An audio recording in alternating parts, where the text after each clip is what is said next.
We've pointed out already at the very beginning that there are no perfect families. We get that.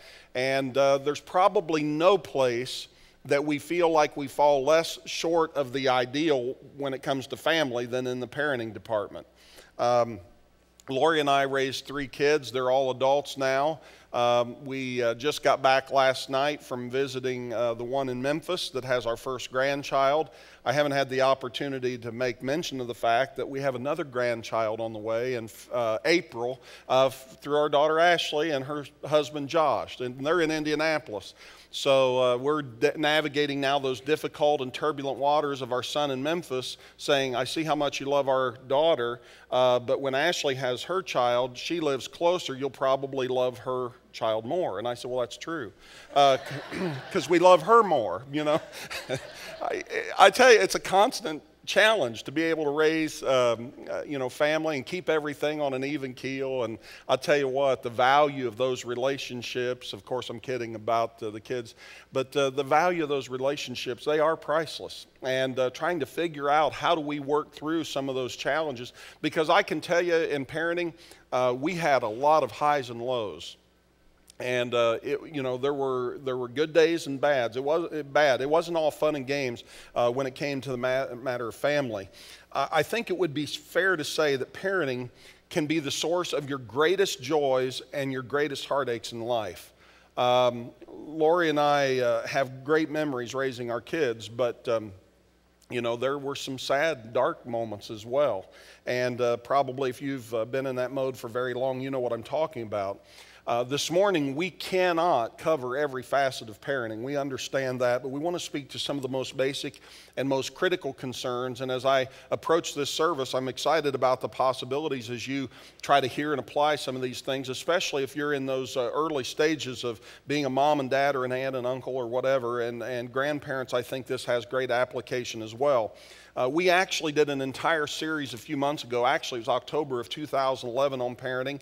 And we talked about 3 questions that every parent ought to ask. We talked about what am I doing to advance my relationship, my child's relationship with God, how important it is for you as a parent to begin to influence that relationship in some very tangible ways. Secondly, what am I doing to influence my child's relationship with others?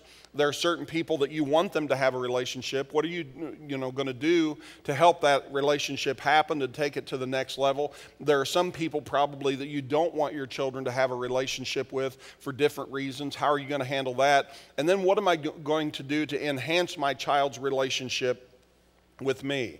Those are some great questions to keep in mind as you move through the various stages of parenting. What am I going to do to advance my child's relationship with God? How will I influence my child's relationship with others? And how am I going to enhance that child's relationship with me?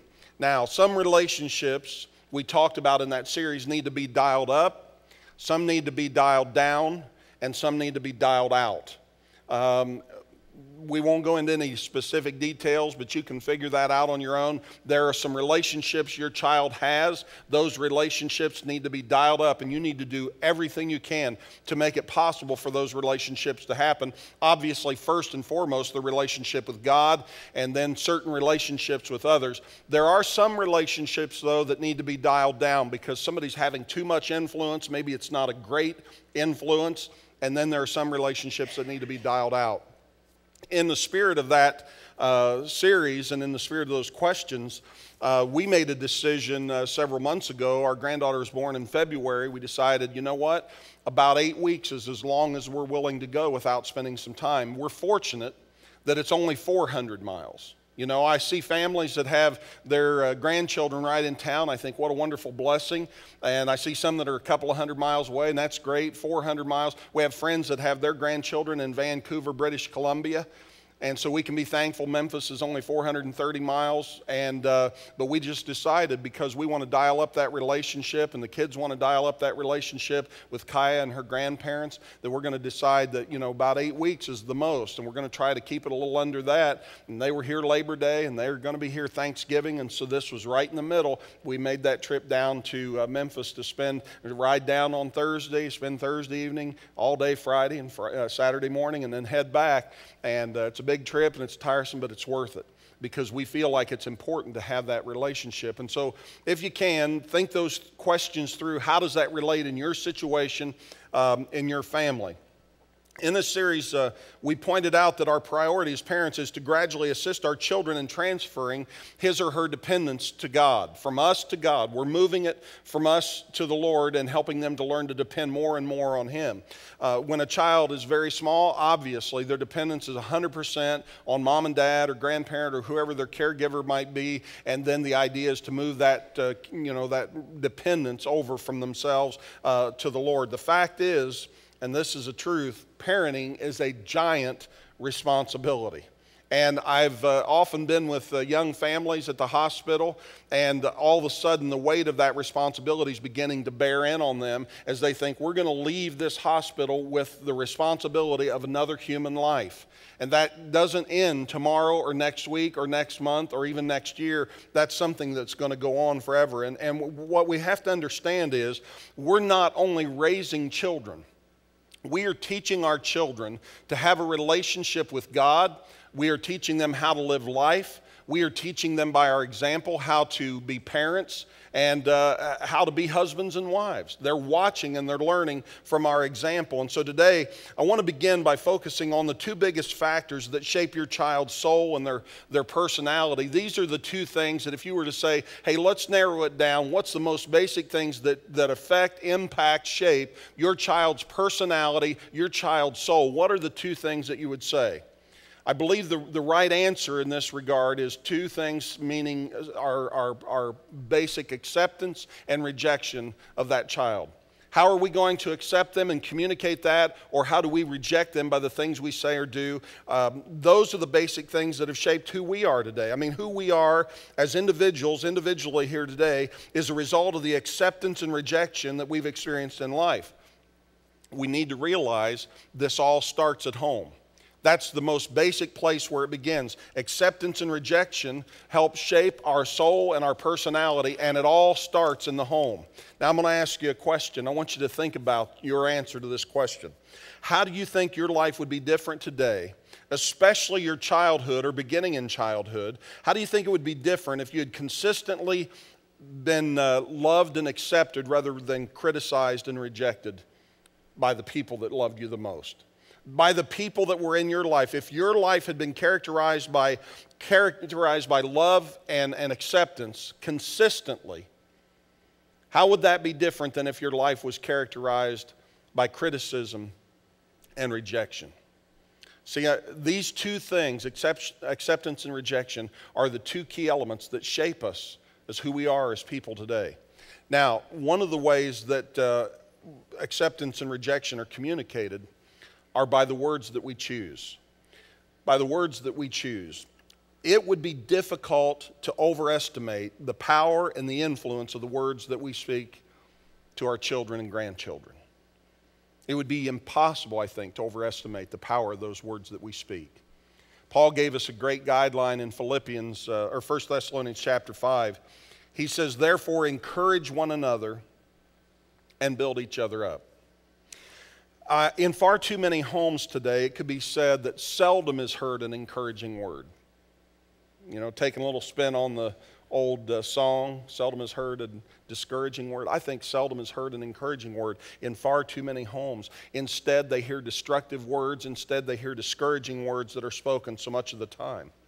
Paul emphasizes the importance of our words again over in Ephesians 4:29. He says, don't let any unwholesome talk come out of your mouths, but only what is helpful for building others up according to their needs, that it may benefit those who listen. I wonder what would be different in your home this past week if everybody had allowed that Ephesians passage to be the characteristic of their lives. What if that had been the filter through which you filtered all the words that were spoken? How would that have changed things? I want to tell you, looking back on our parenting experience, and I've done that a lot over this series, I can tell you there are some things I wish I had not said to our kids. There were other things that I look back and I say, man, if I had it to do over again, I would say certain things that I said differently. And there are, in fact, some things that I wish I would have said more.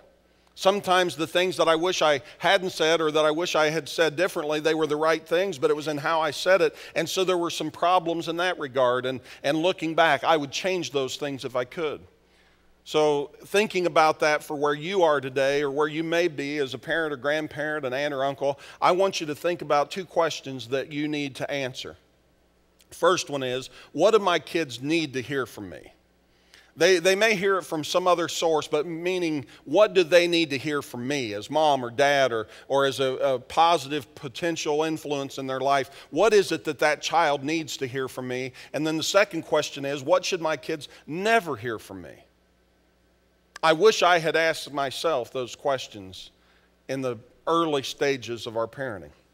What is it that my son or daughter needs to hear from me? Most everybody in the room, you know the answer to that question. You know the answer because you can think back to what you needed to hear from your mom and dad. And it's basically the same thing.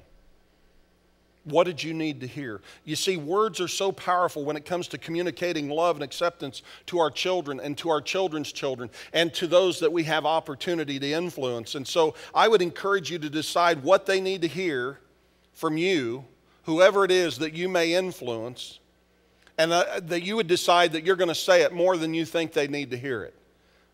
Because chances are they need to hear it more than you think you need to say it.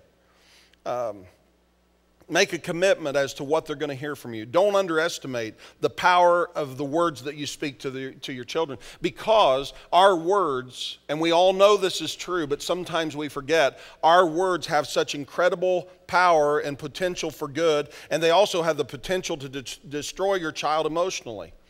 So be very careful and attentive to what you speak, and I would also say be attentive to how you speak it.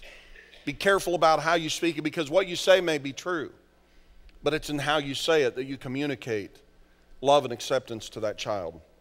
A missing element in far too many homes these days is R-E-S-P-E-C-T. Now, you know the song. Was it Aretha that sang that one? What's the next line? R-E-S-P-E-C-T. Tell me what you think of me. We do that every day, whether we know it or not, by the respect that we show to our children, our grandchildren, the people whose lives we influence. Tell me what you think of me. Mom and Dad, every day you're telling your kids what you think of them by the words that you speak to them and by the way that you speak those words to them. And, the truth is we all want respect from our children, but how will they respect us if we never show them, or anyone else for that matter, the respect that they deserve? So respect means to highly esteem, to hold in high regard. I was talking to Becky Sanders, our director of Next Gen Ministries, and she said respect was the quality that they talked about just last week. It was the traits, the definition said showing someone that they're important by what you say and by what you do. That's respect. That was the thing that the kids learned upstairs during the month of September. And so we want to partner with them at home and at church. We're trying together to bring this thing and influence these children for the next generation. And we were talking about it in board meeting just this week, and she said, I don't want that to just be a slogan. I don't want it to be just a phrase. I want it to be the truth about how we live. And we want to understand what respect is and what are the character qualities that these kids are learning, and how can we show them respect by the words that we speak to them and how we communicate to them. It's about placing high value on the lives of the people that we love. I brought along this baseball, and this is a baseball that's been on the shelf in my office for some time. And, if I said, hey, let's go out and throw the ball around, or let's hit the ball around, you wouldn't think anything of it unless I said, but on the back, it's signed by Babe Ruth. You'd think, now, we're not going to go out and hit that ball out in the wet grass, are we? We're not going to hit that with a bat. We're not going to throw that and let it skid across the blacktop on the parking lot. Why would we not do that with a baseball signed by Babe Ruth? It's of much more value than just a $3 baseball. And so we decide, no, that ball needs to be put on a shelf. It needs to be put in a glass display case. I shouldn't even be touching it if it really said Babe Ruth, which it doesn't, by the way. Uh, you knew better. I was showing it to somebody here before the service, and I said, honestly, I don't even know who signed it. I can't make it out, and I don't remember where I got it. But somebody signed that baseball. The idea is, if we value that tool, that symbol, we would set that on a shelf and protect it. And my encouragement to you is to think about how you value the relationships with the people that are in your life, and what are you doing to respect them, to honor them. You're telling them what you think by the words that you speak. And the truth is that name calling, put down, harassment, many of the things we say and do communicate a lack of respect. And it's bad enough when we disrespect one another privately, but disrespect takes on a whole new connotation when we do it publicly, and when you disrespect somebody in front of other people, because all of a sudden shame and guilt are put into the picture, humiliation, and it adds to the disrespect. And so my encouragement to you today is, whoever you are, just to make a decision to realize that our words are in fact very powerful. That's why you can remember so vividly words that were spoken to you when you were a child. Every one of us could stand up and speak certain words that were told to us when we were little, and it was powerful words that meant a lot and encouraged us, or it was discouraging words that tore us down and beat us to death, and we felt the weight of those words now 10, 20, 30, 40, 50 years after the fact. So realize that while most of us would never hurt our kids physically, but we thoughtlessly inflict deeper wounds that'll last a long time, and if they ever heal, it'll take a long time, but we do it by the words that we speak. And some of the words that you speak to your children live with them for the rest of their lives. The words that they remember, interestingly enough, are not the words where you sit them down and take them and hold them in their face in your hands and say, now I want to tell you something, honey, and I want you to listen to me, and I want you to remember what I'm about to say. That's not the words that they remember. The words that they remember are the words that are spoken day in, day out, week in, week out, that communicate love and acceptance, or criticism and rejection. Parents want respect for their children. Show them what that looks like by respecting them. Lead them by example. I love what Proverbs 25:11 says. In the NIV it says, a word aptly spoken is like apples of gold in settings of silver. That same passage in the paraphrase called The Message is stated this way. It says, the right word at the right time is like a custom-made piece of jewelry. I've said it enough. Our words are packed with incredible potential. Think about it. You're speaking words that will live on in the life of your kids for the rest of their life. You know it's true because words that were spoken to you have lived on in your life, in your heart, and your mind to this very day. So speak words that edify instead of destroy. Speak words that encourage rather than discourage. Speak words that build up rather than words that tear down. That's a commitment that you can make today. We've told you in this series there are some things that you can walk right out of here and apply this very day. It's something that you can start doing before you even get out of the building. Speak words that edify instead of destroy. Speak words that encourage rather than discourage. And speak words that build up rather than tear down. Make sure that the words of your mouth are coming from a heart of love for your kids. They help shape your child's personality, their self-worth, and their future. So, acceptance and rejection communicated first by the words that we choose. Secondly, it is communicated by the schedules that we choose. The words that we use and the schedules that we choose. Schedules are the second thing that shapes us. It's a huge trap, I think, for modern families. And the reason it's a huge trap is because everybody is so busy. Not only are the parents busy, the kids are busy. And we communicate acceptance by how we spend time and what we make a priority. And so we love our kids in our heart, but we need to make a commitment that we are going to love our kids on our calendar. We are going to love our kids in our schedule. You're communicating how important they are by how much time you are willing to spend with them. And I like it better said when we talk about we invest that time. How much time are you willing to invest in them or with them? I'm convinced that the thing that makes great parents great, it is not the urgent thing, the thing that's got to happen right now. It's those important things. They're not urgent. You can put them off. You can set them aside. You can say, hey, I'll do that later. And what happens is they get put off and put off and put off. You have to make those urgent things or those important things a priority, even though they may not be the urgent things. The way we prioritize our time and our calendars, it's going to speak volumes to your kids regarding the issues of acceptance and rejection. And the reality of it is, there may be a season of your life, maybe a season of your parenting where you have to give up some things that are for you, things that could apply to your marriage as much as your parenting. There are some good things. They may be important, but for a season, they need to be set aside. I would encourage you to think about it if you're a person that has to travel for your business. If there's any way that travel time can be set aside to later, I think there's huge value to being present and available and there with your kids at those early stages of life. And if there's a way to put that off, even if it means a different job, perhaps, I would do that if there was any way possible. I think that there are certain friendships and relationships that may need to be set aside for a period of time in order to be able to invest in your kids on the level that you want to, because instead of being with them and this group and that individual and that best friend, we have to say, hey, for right now, this is my priority. I'm going to make a choice. There may be certain hobbies where you have to do that, where you set it aside for a period of time. And I'm not saying there's anything wrong with golf, but one of my big problems was I was so vested and so wrapped up in the work that I was doing that I wasn't home enough already. And then to add to that, hey, somebody wants to play 18 holes of golf, which is a guarantee of 4 or 5 hours. I couldn't commit to do that kind of thing because I felt like that was one area where I said I can be home during that time. We could be doing something together, whether it's riding bikes or taking a walk or whatever. So be willing to look at what you might need to do to say, hey, I'm going to have to set it aside. It's not a bad thing, it's a good thing, but for this season, for this stage of my life, I'm going to have to put that on the back burner. You don't have to say no forever, but to get it right, you will have to say no sometimes. Keep this in mind. Parenting really is such a short season. The days may feel incredibly long, but the season or the years, they're so short.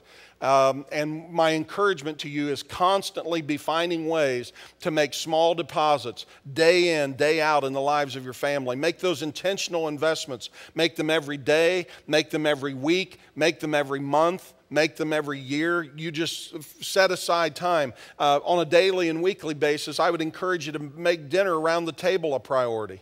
And I know it's easier said than done. I know it's easier when the kids are really small. It doesn't have to be every day. It doesn't have to be elaborate. Even if it's a frozen pizza, it can happen around the table sometimes. And I would encourage you to do that because some great things can happen around the table. Set aside some time to be together without the distraction of the television, without the distraction of the cell phone or computers or other things. I personally think that if I was starting over raising kids today, that we would set aside some time that would be electronic free.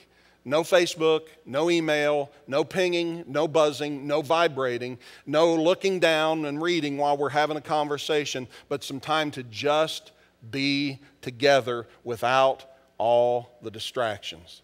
And that would be one thing if I could say to young families, please. I mean, the last thing you want is for your kid to be hearing things that are supposed to be meaningful and uplifting and encouraging and edifying, and you're trying to tell them these things while you're reading an email or a text message or updating your Facebook status. And don't count updating your Facebook saying, hey, I've got a great child. I'm really proud of them. That doesn't count. You need to tell them. Look them in the eye. Let them know that they matter. But set aside some time to be together. This may sound crazy and silly to some, but we actually bought a table and chairs with casters on them, and it was a round kind of oval table, and we did it so that we could spend more time at the table.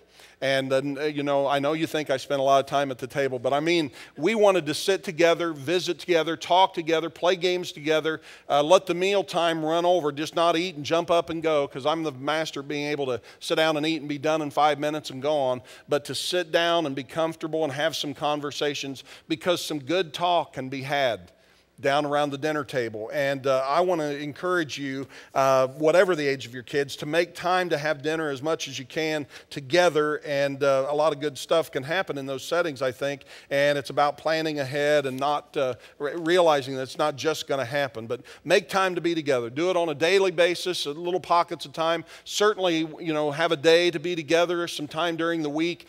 Make time for special occasions over the month. And I would encourage you to make time in the course of the year for a vacation.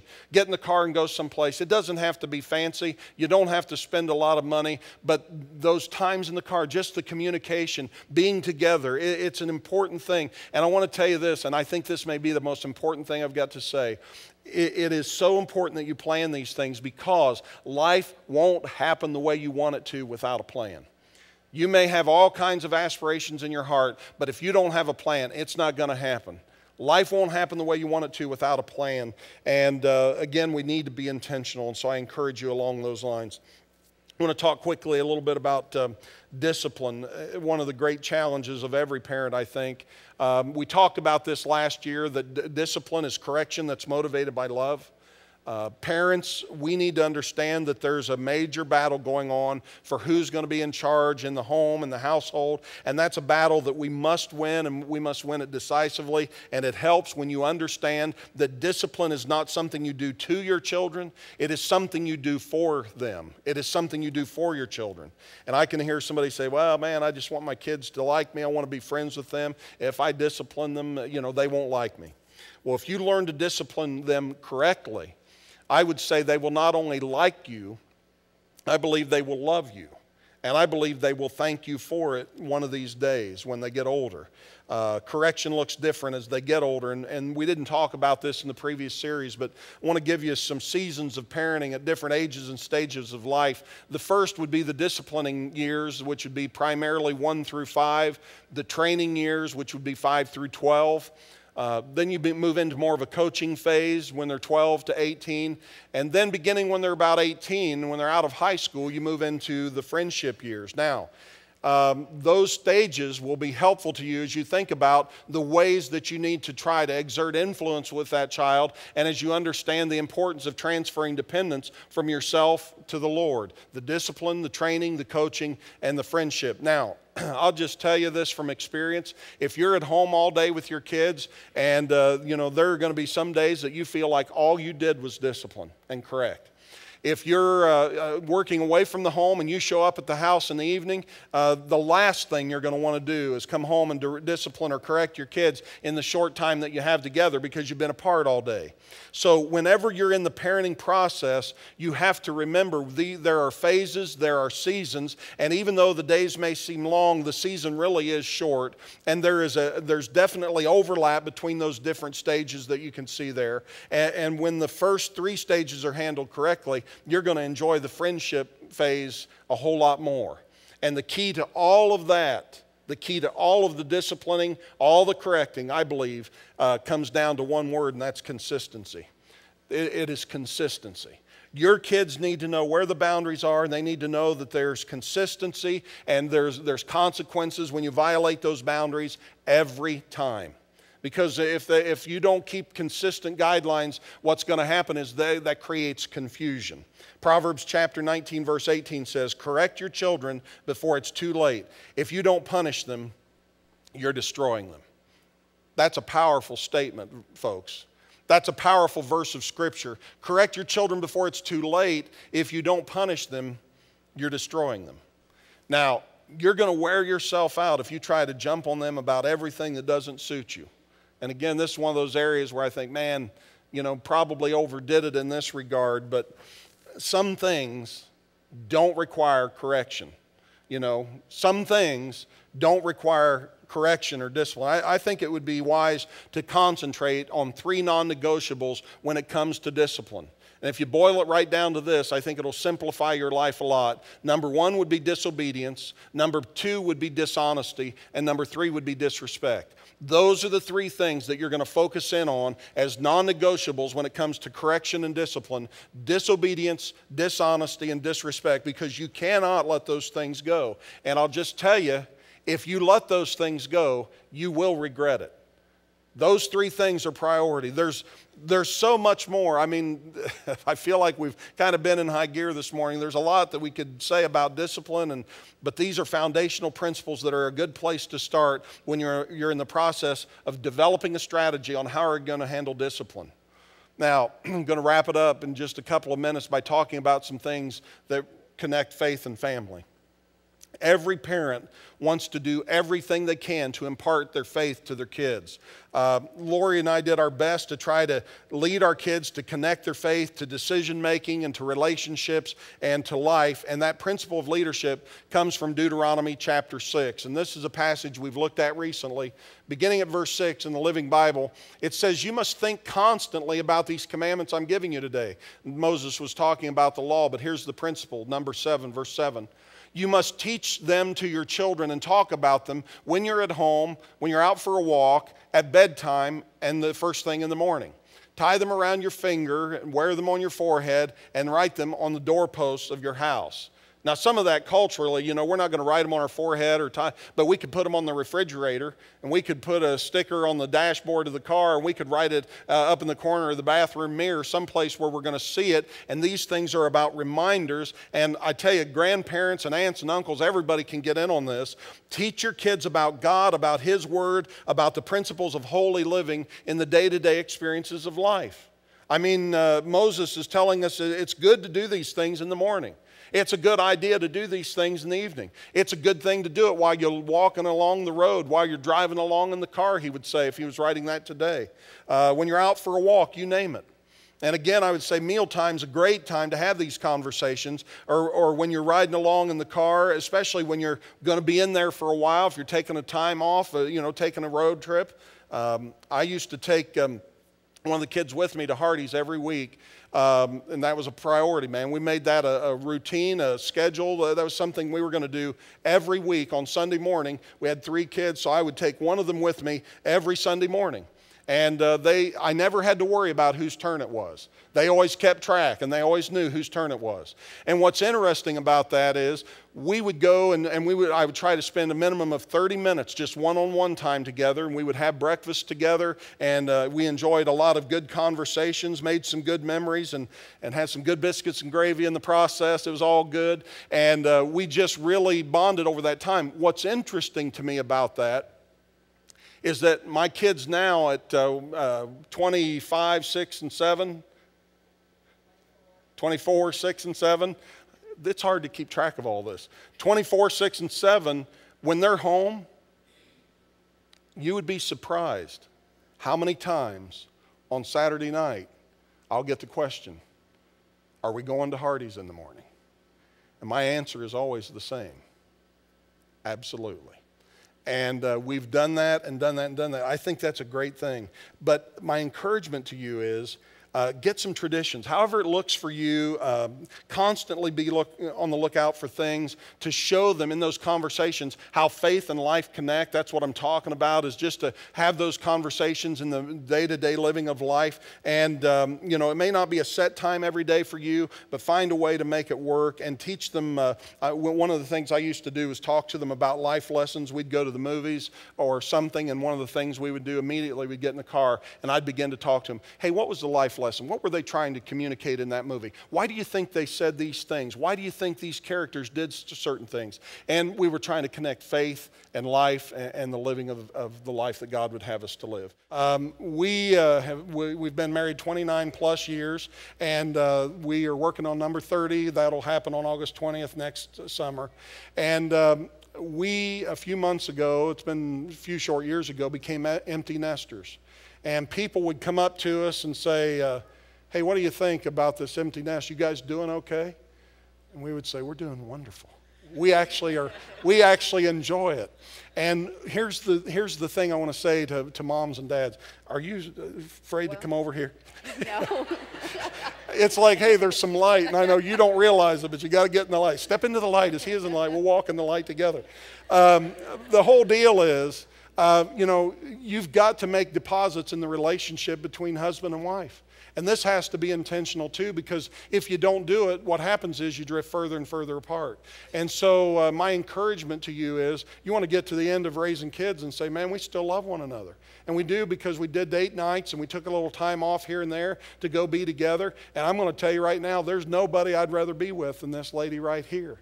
And we get in the car or on the motorcycle, and I know you can't even picture that, but we go someplace together and we have a ball. And it's because we've been making those deposits in the relationship on purpose for years. And last month we were apart a little more than was normal. And I told her when she got home, and you know, I was gone some, she was gone some. I said, next time September rolls around, if this is a September thing, we got to find a way to keep this from happening. I hate it. And I like to be together. And so what we're going to do is take some time together. I wanted her to come up because I want you to get with your family. Would you stand? If you've got somebody here that's in your family, I don't care what you have to do. Move out, get down the aisles, get to them. I want families to be together. Stand up right now. And we're going to have a closing word of prayer. I'm not going to embarrass you. We're not going to say anything. You're more than welcome to come and kneel at this altar. But move out, get to somebody, take them by the hand. And there may be somebody around you that doesn't have family. You just need to take them by the hand, say, you're in my family. We're going to pray together. So here comes my mother. I didn't even think of that. Sorry about that. Yeah, I'm telling everybody, get with your family. I'm sorry. Here comes my mother. So anybody else I've gotten family out there that I don't know about, so I knew she was here. It's wonderful to celebrate together. Make sure you're with them. If somebody's around you that's not got somebody right there with them, make sure to include them.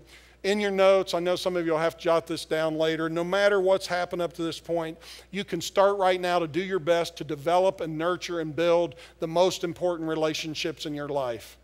And it is well worth that investment. Don't take it for granted. Don't neglect it. Make the investment. It's worth it. It's right. You'll be glad you did it. And I'd like to pray with you before we go. Would you bow with me, please? Father, we thank you for family. We know that sometimes this whole thing of family and parenting, it can be a little overwhelming, and we know that we need your help. And so we pray today that you'll give us wisdom and insight beyond ourselves. I pray especially for some that might feel like it's too late. I pray that you would help them realize that they can start where they are and build on what should be the most important relationships in their family beginning today. And I pray, Lord, that you'll give us the opportunity to communicate with our families, acceptance by the words that we speak and by the schedules that we keep. Help us to show respect, to really value the people that you've placed in our life. And I pray, Lord, that you'll help us to learn the principles of your word, that we'll apply them to our homes, to our marriages, to our families, to our parenting, to each and every aspect of living the life that you've called us to live. And for what's accomplished in that process, we will give you praise.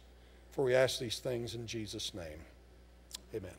Amen. God bless you guys. Look forward to seeing you next week as we wrap up the Modern Family series. Have a great day. I love you. I love you.